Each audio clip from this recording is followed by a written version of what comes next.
This is CIT 1122, Module 5, Submodule 1, Spanning Tree Concepts. First part of this is we're just look at the objectives. There's actually three parts to spanning tree.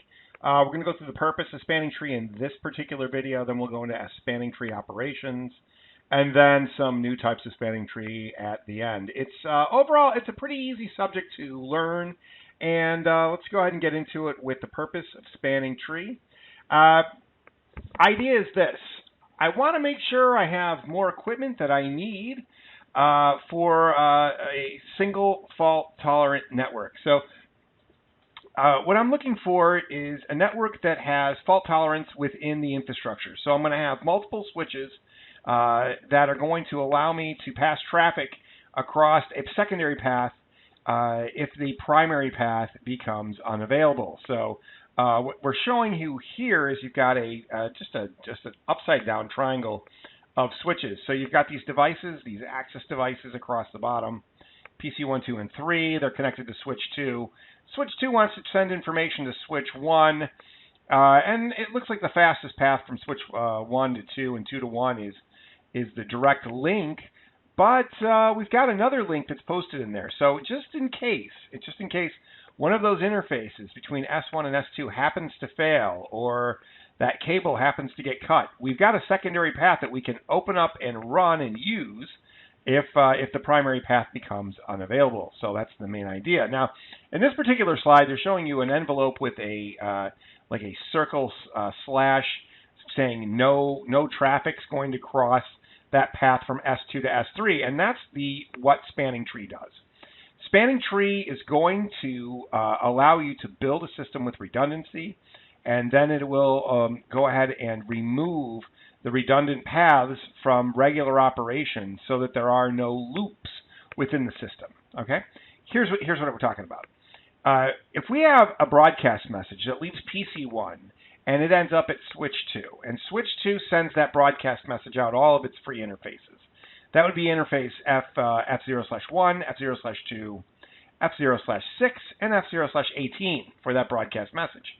The messages that go out of 6 and 18, that's fine. They're going to go to those PCs and they'll receive the broadcast.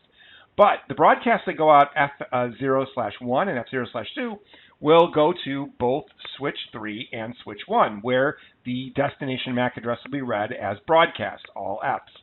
And switch 3 will then forward that broadcast message out interface F0/1. S1 will receive that broadcast message and forward that broadcast out interface F0/2 and F0/3. You can see the problem here. S3 and S1 are going to exchange those broadcast messages, and when they receive them from the other side, they're both going to go, whoa, look, a new broadcast message. And then S3 will receive a broadcast message from S1 after receiving the same message from S2, and S3 will then propagate that message back to S2. S1 will receive the broadcast message that started at S2 that went through S3, and it will then take that and it will send it to PC4, and it will also fire it back over to switch 2. Switch 2 will then re-receive both broadcasts that originally came out, and it will then rebroadcast those to all the devices, and thus stop the regular traffic on your network from being able to do anything. And that is the problem with building redundancy into a layer 2 system. So, spanning tree was developed, and the idea behind spanning tree is just this, that we're going to go ahead and build a system that allows for redundancy, but we're going to turn off the duplicate paths to remove any looping that could occur at layer 2, because layer 2 looping is really, really bad. Okay? Let's take a look at the next slide. The second slide just kind of shows you here that in that first slide, the link between S2 and S3 was turned down programmatically by spanning tree. So spanning tree had actually said this, that we like the links between S1 and S3 and S1 and S2. We're going to be able to pass traffic between those devices, but S2 and S3, even though they're physically connected, we're going to turn that link off.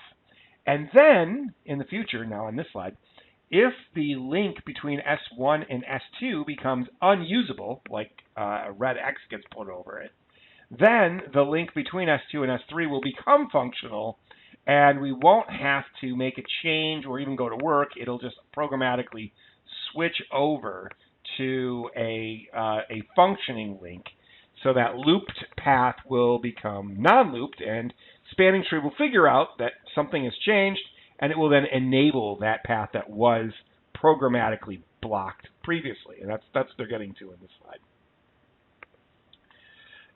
The way that spanning tree determines what paths to use and what paths to not use is basically determined by speed. So you can see here, this is a nice table, and it shows the link speed and the spanning tree cost and rapid spanning tree cost. And no big deal here. It's just, the faster the link, the lower the cost. If there are two links that are the same cost, if they come out the same, you just use the link that has a lower port number, oddly enough, of all the things that you could come up with. Okay?